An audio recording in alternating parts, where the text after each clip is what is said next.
ओम साई राम आप सबको। मेरा नाम है मंजू और आज मैं आपके साथ एक साईं बाबा का एक्सपीरियंस मेरा शेयर करना चाहूँगी। कुछ समय पहले से ही मैं बाबा से जुड़ी हूँ और जब मैंने जुड़ना शुरू किया था तो मैं बहुत सारे ऐसे एक्सपीरियंस जैसे आज मैं आपको बता रही हूँ वैसे ही मैं दूसरों के एक्सपीरियंसेस यूट्यूब पे सुनती थी। तो एक दिन ऐसे ही मैंने एक लेडी का सुना था एक्सपीरियंस किसी चैनल पर कि वो कह रही थी कि वो बहुत इनडिसिप्लिन थी एंड जैसे हमें अभी बाबा ने ब्लेस किया है उससे भी जैसे जैसे बाबा की ब्लेसिंग्स मिली तो वो थोड़ी डिसिप्लिन होती गई, खाना पीना टाइम पे एंड फिर वो अपने आप से ही बाबा को खाने का भोग लगाती गई क्योंकि बाबा ने शायद उसको संकेत दिया था कि तुम मुझे याद नहीं करते हो खाना खाने से पहले। जैसे साई सच्चरित्र में कहा गया है कि क्या तुम मुझे याद करते हो खाना खाने से पहले, तो सेम वे उसे भी ऐसा एक्सपीरियंस हुआ तो वो भोग लगाने लगी थी बाबा को। तो ये बात सुनकर मुझे बहुत अच्छी लगी और मैंने सोचा कि मैं वैसे तो मतलब खाना खाने से पहले हमेशा हाथ जोड़ती हूँ और बोलती हूँ थैंक यू, खाना देने के लिए भगवान जी को थैंक यू करती हूँ, पर मैं ऐसे भोग जब हम कब लगाते हैं, जब कोई फेस्टिवल होता है तो हम कुछ ऐसे भोग लगाते हैं ना भगवान को, वैसे मैं किया करती थी। तो पूजा तो रोज़ ही करती थी, तो फिर मैंने सोचा, मतलब मैंने सोचा भी नहीं, वो अपने आप ही हो गया कि मैं बाबा को जब भी नाश्ता बनाती, खाना बनाती, रात का खाना, शाम का नाश्ता, कुछ भी मैं बनाती थी जब भी किसी भी वक्त, तो मैं बाबा को ज़रूर बाबा के सामने अपनी प्लेट रख देती थी खाने की, चाहे वो फ्रूट ही क्यों ना हो, तो मैं रख देती थी कि बाबा आप पहले भोग लगाइए, आपने ही दिया है, फिर हम खाएंगे।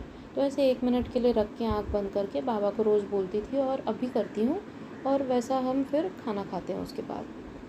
तो फिर एक दिन ऐसे ही मैंने रात को जब मैं सोई तो रात भी नहीं थी एक्चुअली, सुबह के टाइम पे उसी दिन मैंने एक सपना देखा कि मैं आपके साथ वो फ़ोटो शेयर कर रही हूँ जो मेरे कमरे में है, एक बाल कृष्णा का फ़ोटो, कान्हा की पेंटिंग है मेरे कमरे में। तो वो पेंटिंग जैसे आप देख सकते हैं, एक बाल कृष्णा है, वो मटके से दही या मक्खन जो है वो निकल रहा है और वो उसके साथ बैठे हैं। तो वो कान्हा जी का मुझे स्वप्न आया कि जैसे कान्हा जी रियल में हैं, वो पेंटिंग से बाहर निकले हैं, मैं देख रही हूँ उन्हें अपने बेड पे बैठ के कि अरे ये तो कान्हा जी सच में लग रहे हैं, और जैसे भगवान के पीछे जैसे बहुत प्रकाश आता है, येलो लाइट आती है, वैसे ही एकदम लग रहा था। तो मैं देखी और मैं एकदम से उठ के बैठी और मैंने स्माइल किया और मैंने हाथ जोड़े और देखा और मैं सोच में पड़ गई, ये मेरा भ्रम है कि सच में मैं देख रही हूँ। तो मैंने मुड़ के देखा दूसरी तरफ अपनी कमरे में, तो दूसरी वॉल पर भी मुझे वही दिखाई दिए कान्हा, और वो स्माइल कर रहे थे और मैं देख रही थी उनको और मैं इतना खुश हो गई। मैं बोली अच्छा आप आए हैं मेरे घर पे कान्हा? तो वो बोले कि हाँ मैं आया हूँ और देखो मैं क्या खा रहा हूँ, जो तुम रोज़ मुझे भूख चढ़ाती हूँ उसकी मैं दही खा रहा हूँ अभी। तो मैं इतना खुश हो गई, अभी मैं बताते बताते भी मेरे रोंगटे खड़े हो रहे हैं, मतलब इतना वो अच्छा एक्सपीरियंस था। और फिर मेरी आँख खुल गई और मैंने अपने हस्बैंड को बताया सुबह जब वो उठे कि देखो आज मैंने कितना अच्छा सपना देखा, और बाबा ही हैं जो आते हैं हमारे सपने में अलग अलग रूप में, और मैं आज ज़रूर दही जमाऊँगी क्योंकि दही थी नहीं, मतलब थोड़ी सी ही थी, तो मैंने सोचा फ्रेश दही जमा के ज़रूर आज बाबा को दिन में भोग चढ़ाऊँगी। और उस दिन आप विश्वास नहीं करेंगे, इतनी बारिश थी जहाँ मैं रहती हूँ वहाँ पे, इतनी बारिश थी सुबह रात से, तो इतने ठंडे मौसम में दही जमना इतना जल्दी भी थोड़ा मुश्किल था। पर बाबा की कृपा है कि मैंने अराउंड 10 o'clock, 9:30-10 बजे मैंने दही जमाने रखी, और एंड अराउंड 1 o'clock में जब मैंने चेक किया तो दही जम चुकी थी, और इतनी मीठी इतनी अच्छी दही पहले जैसे कभी हमने खाई नहीं हो। मेरे हस्बैंड भी कह रहे थे आज देख आश्चर्य की बात है, इतनी बारिश इतना ठंडा मौसम तो भी तेरी दही जम गई 3 घंटे में, और वो भी इतनी स्वादिष्ट है आज तो दही। मैंने बोला क्यों ना हो, आज तो बाबा ने खुद ही जमवाई है और खुद ही बाबा खा रहे हैं। और इसी के साथ वो एक और चीज़ थी कि बाबा जो रोज़ मुझसे मैसेजेस लिखवाते हैं अपना संदेश, तो उस दिन सुबह बाबा ने मेरे से क्या लिखवाया वो भी मैं अपने स्क्रीन पे शेयर कर रही हूँ अभी, कि तुम ही हो राम, तुम ही हो मेरे कृष्णा, सब कुछ तुम ही हो मेरे साईं, नाम जाप सदा करने से घर में सुख समृद्धि है आई।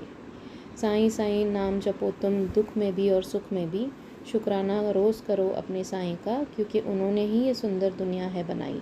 ओम साई राम। तो क्या होता है ना, बाबा अपने आप ही ये सब लिखवाते हैं, अपने आप ही ये सब करवाते हैं, उनकी लीलाएं इतनी सुंदर, इतनी अच्छी, इतनी मन को छू जाने वाली कि मतलब क्या बताऊँ मैं, I feel so blessed, I feel so blessed. बाबा ने मुझसे मैसेज भी लिखवाते हैं, और इतना सुंदर मैसेज जो भी रोज़ लिखवाते हैं ना बाबा, तो मुझे कभी कभी ऐसा लगता था कि ये वाकई में बाबा ने लिखवाया है, या कहीं ऐसे नहीं कि ये मेरे थॉट्स आ गए हों कहीं। तो बाबा उस चीज़ का भी, मेरा जो होता है ना डाउट, वो दूर करते हैं, कहीं ना कहीं मुझे संकेत देते हैं ड्यूरिंग दैट डे ओनली, कि ये मैंने ही तेरे अंदर थॉट्स डाले थे और ये मेरा ही संदेश है। जैसे अभी जैसे कान्हा का था, तो उन्होंने कान्हा से रिलेटेड ही मुझे कुछ लिखवाया कि तुम ही हो मेरे राम, तुम ही हो मेरे कृष्णा, वही उन्होंने मुझे लगाया। तो बाबा इतने मतलब हमारे अच्छे हैं कि हमारी हर बात सुनते हैं, हमारी हर बात समझते हैं। तुम पूछो वो जवाब देंगे, बस वो संकेत जो दे रहे हैं और जवाब दे रहे हैं।